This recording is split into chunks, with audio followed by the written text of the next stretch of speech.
Hello and welcome to Talk to Al Jazeera. I'm Nick Clark. Today we're talking to the President of Brazil, Luiz Inacio Lula da Silva. He came to power in 2002 and is coming to the end of his second and final term.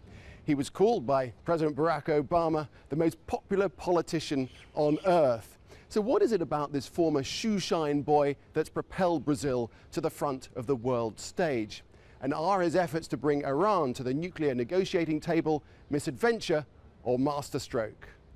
So, Mr. President, welcome to Talk to Al Jazeera. It's well known that you come from a poor background, that you left school at 5th grade to help support your family, and that you cleaned the shoes of men who are richer than you as a child. How much did these experiences as a boy shape the man who went on to become president? Eu penso que a minha personalidade. I believe I owe my personality to an education that I received at home from my mother, and I believe that my life experience forged the conception that I have today of the President of the Republic. Although I have the consciousness that I am the President of 190 million Brazilians, I also have the consciousness that as the head of state, I have to give priority to the poorest, to those that are more in want, those people that need the state more. That is to say that with a little bit of money, you can help a lot of poor people.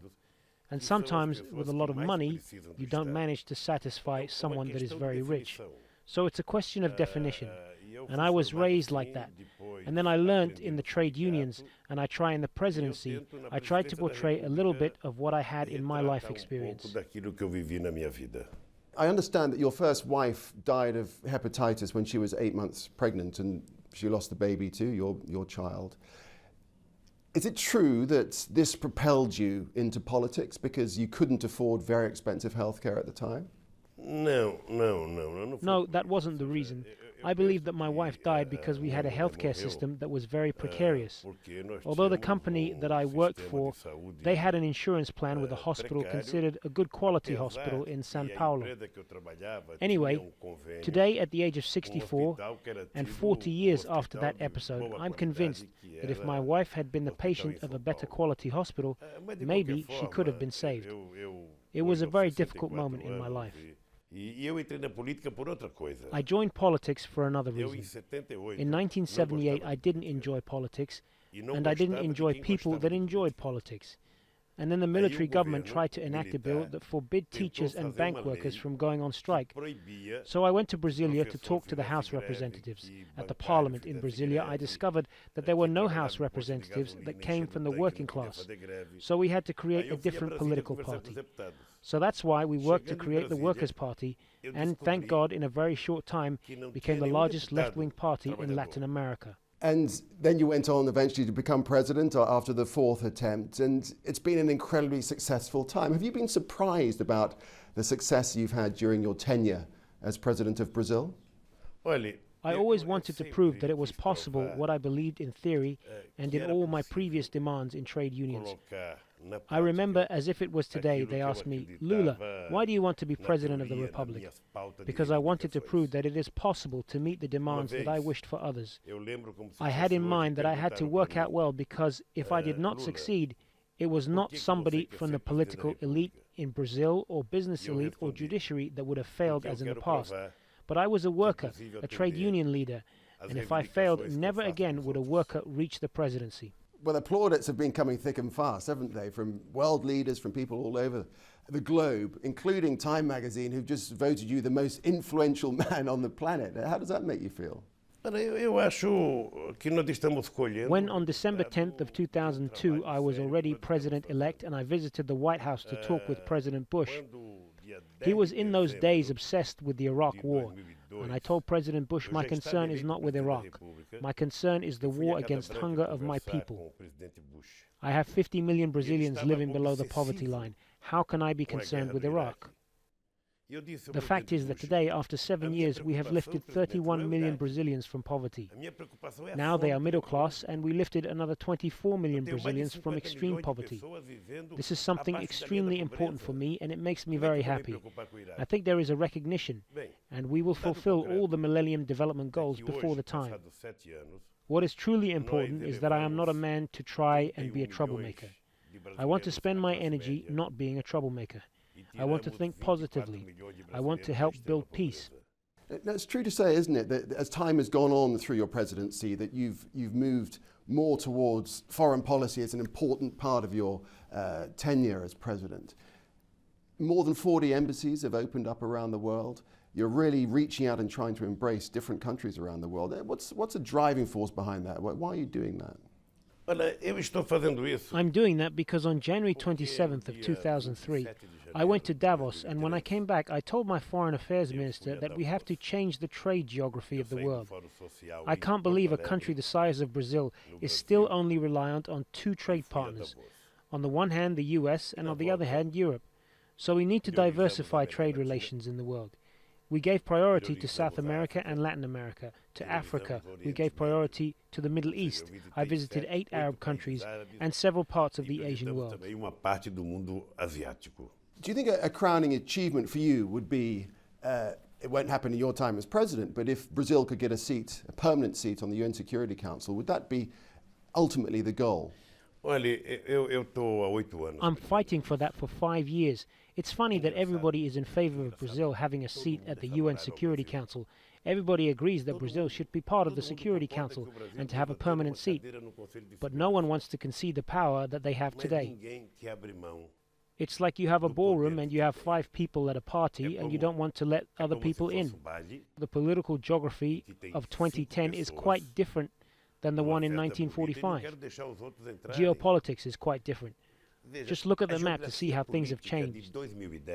Let's consider the Iranian nuclear issue now. There's been a lot of criticism out there that Brazil is getting involved, that you're trying to mediate. Why are you doing so? Don't think I'm traveling comfortably outside my home. But I lived the Iraq experience, and Iraq was a lie. Iraq was a lie with the US government saying there was chemical weapons there, and also a lie from Saddam Hussein's part, who didn't have the courage to tell his people that he did not have the chemical weapons. And I don't want for this lie to be repeated. I want people to talk. President Obama, President Sarkozy, Chancellor Merkel, and former Prime Minister Gordon Brown, President Medvedev, President Hu Jintao, everybody that's part of the UN Security Council, they could have called Iran's President Ahmadinejad to talk. But are you confident that you can bring Iran to the negotiating table? I believe that it's mandatory that they have to go to the bargaining table. They have to negotiate. They are the permanent members of the UN Security Council, and you can't talk through third parties. Sometimes the political leader has to take responsibility. Could you imagine that if we failed in the Doha round because leaders do not want to discuss directly, they send their proxies to discuss the issues? In the Iran issue, it's the same thing. We have to believe in the convincing power of dialogue. I think Obama is a fantastic figure, and other figures. These people have arguments that can convince. Well, they haven't worked yet, though, have there? Is there any evidence that you can convince President Ahmadinejad to come to the table? It has not worked well yet because people, they stretch the situation before they have the conversation. I enjoy very much that advisors make politics instead of me. It's better for me to have proxies. But in the moment that I have to make a decision, I want to look eye to eye to my interlocutor, and I can't let anyone else do that. So we can't say yes or no. We can't outsource politics. There's only one thing that humanity cannot outsource, which is the decision-making power, and that needs conversation. But are you convinced as President of Brazil that Iran's nuclear policies are strictly peaceful? Are you convinced of that? What I want for Iran is what I want for Brazil. My country, it's written in the Constitution, it's forbidden to build nuclear weapons. It's not the President's will, it's in the Constitution. I want Iran to be able to develop research in the nuclear field, to produce electrical power, and to produce drugs for the pharmaceutical industry. Outside that, there's nothing more. I don't want it for Iran, for Brazil, and I don't want it for any other country. And I want those countries that have to deactivate them. It's not in the interest of President Obama or Ahmadinejad to get into conflict or war. So we need to find a way to find a word, a gesture, an attitude that can say, well, only peace can guarantee tranquility to peoples of the world. Do you have any evidence that the president of Iran will listen to you? É mais difícil. It's more difficult for someone who has nuclear weapons to ask someone not to develop nuclear weapons. Now, it's easier for someone who does not carry nuclear weapons, like myself, to ask for that. The explanation of economic growth in Brazil and its development is due to the environment of tranquility that we have. If Iran or any other country does not want to abide to a sovereign democratic decision that was made at the UN, of course we all have to pay for the price of our actions. And so what I expect is that there should be maturity in the Iranian leadership, that they will understand that peace and to accept commitment from the International Atomic Energy Agency, that's the best that can happen to Iran. Pode acontecer de melhor para o Irã. Okay, Mr. President, we're going to take a short break now, but thanks for the time being. We'll be right back.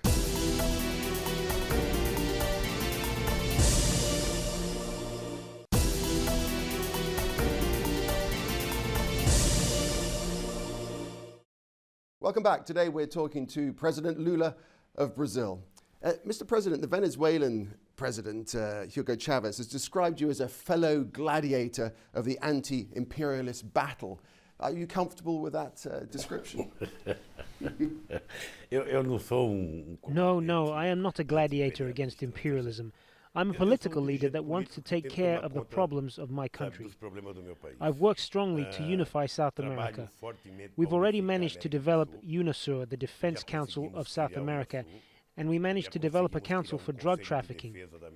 We are developing the economy of South America, so Brazil carries great responsibility. Our relationship with Venezuela is extraordinary, as with Peru and Colombia. This is Brazil's role to build peace and harmony in South America. I think we're doing well.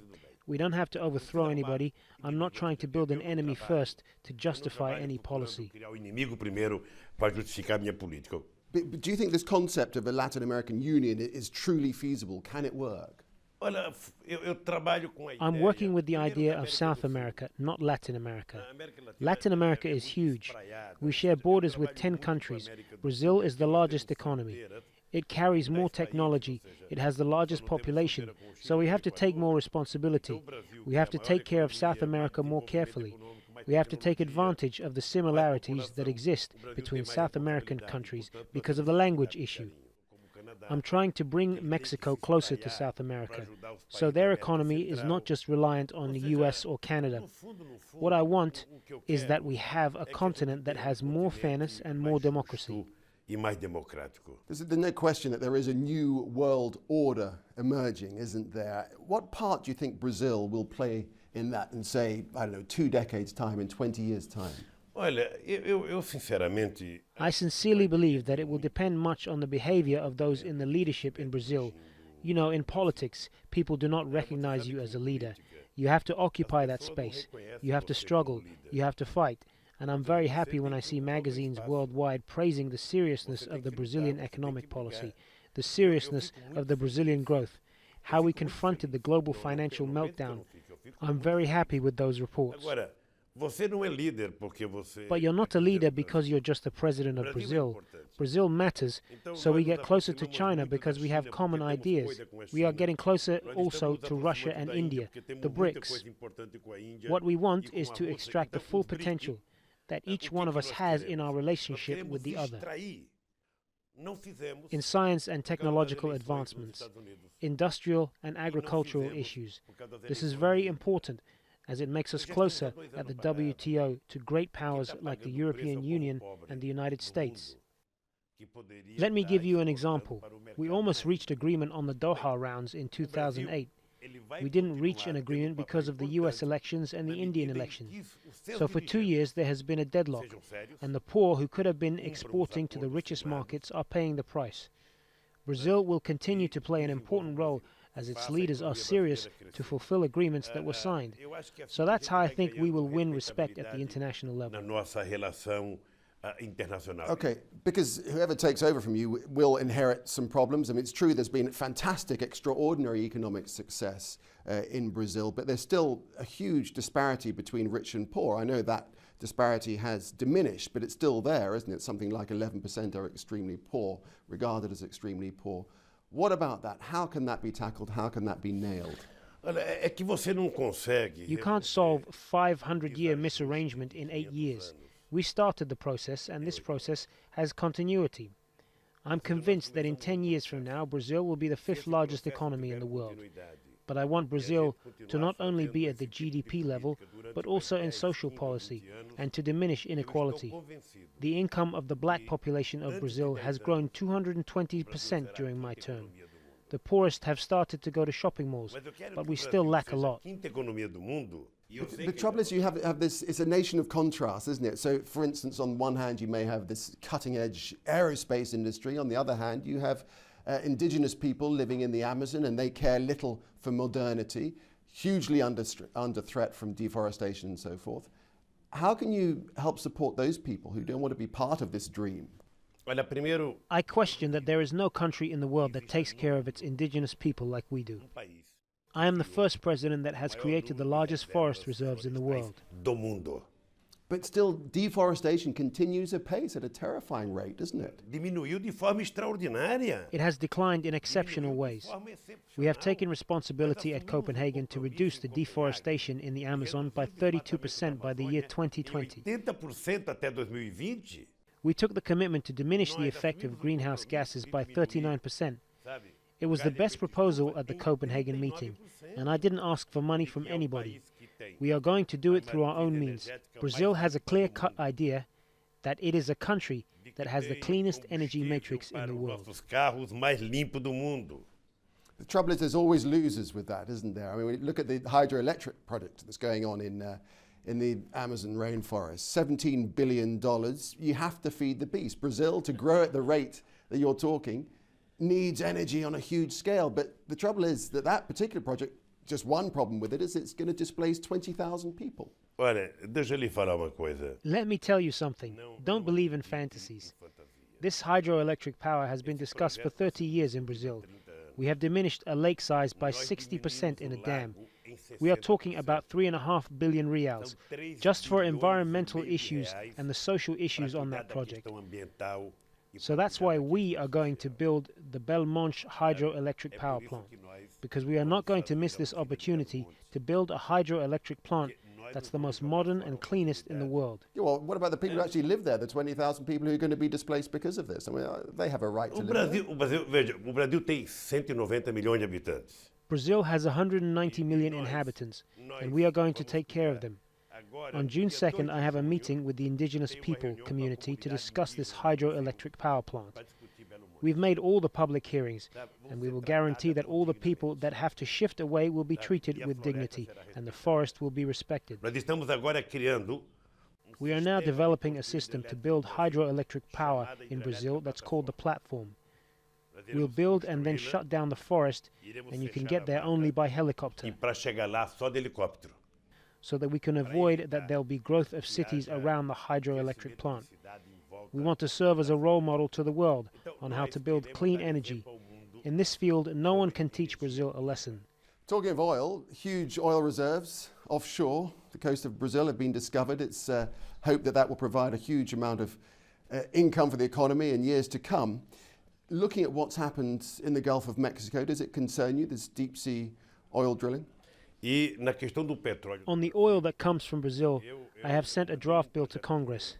I don't want the oil money to be used for the board of directors to buy Rolex watches. I want the oil money to be used so that we can invest more in education, in science and technology, in environmental issues, and on the cultural issues. There's one more issue I want to touch on, and that's the World Cup 2014. Will Brazil be ready? We'll be ready. We'll be ready because if it's one thing we know how to do well and with perfection, it's to play soccer. Yeah, but maybe not to host the World Cup. I mean, if you listen to what FIFA is saying, the red light has been switched on for Brazil, which is not meeting deadlines. It's not meeting deadlines. It's incredible how late Brazil is. It's not far away. I asked for my sports minister to answer to FIFA's demands. FIFA should be comfortable. They should not come up with that European mindset with lacking knowledge of Brazil and South America. We will have a FIFA World Cup better than those that they have done in the past, with much more joy than ever before. But we take the risk of Brazil being the champion once again. That's the only risk. But we are prepared for the FIFA Cup, and we're prepared for the Olympic Games. We know what this means for Brazil.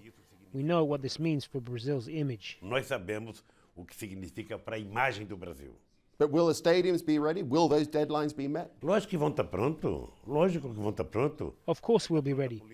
Transportation, stadiums, it will all be ready. I just hope that we'll have the team ready for that. That's what I'm concerned about. Okay, we'll look forward to that. In the meantime, there's another World Cup that's going to take place in South Africa. Are Brazil, the football team, ready for that? Está pronta. Yes, we're ready. The team is ready. We just call players for the national team, and I believe that our coach has called a team that has in his mind a winning team. So are you confident? Eu estou confiante. Yes, I am. Estou confiante. And you'll be watching? Eu vou na final. I'll be there at the finals in South Africa. Since Brazil will host the next World Cup in 2014, I have to be there at the finals. There's also a trip to 5 African countries during that period and a state visit to South Africa, even if Brazil is not at the final. It doesn't matter. Seja o Brasil ou não, aí não importa. So I have to ask you, will you be witnessing the Brazilian captain holding the World Cup aloft this summer? Deus queira. God may wish so. President Lula, it's been a pleasure. Thank you very much indeed. Thank you. Prazer foi meu.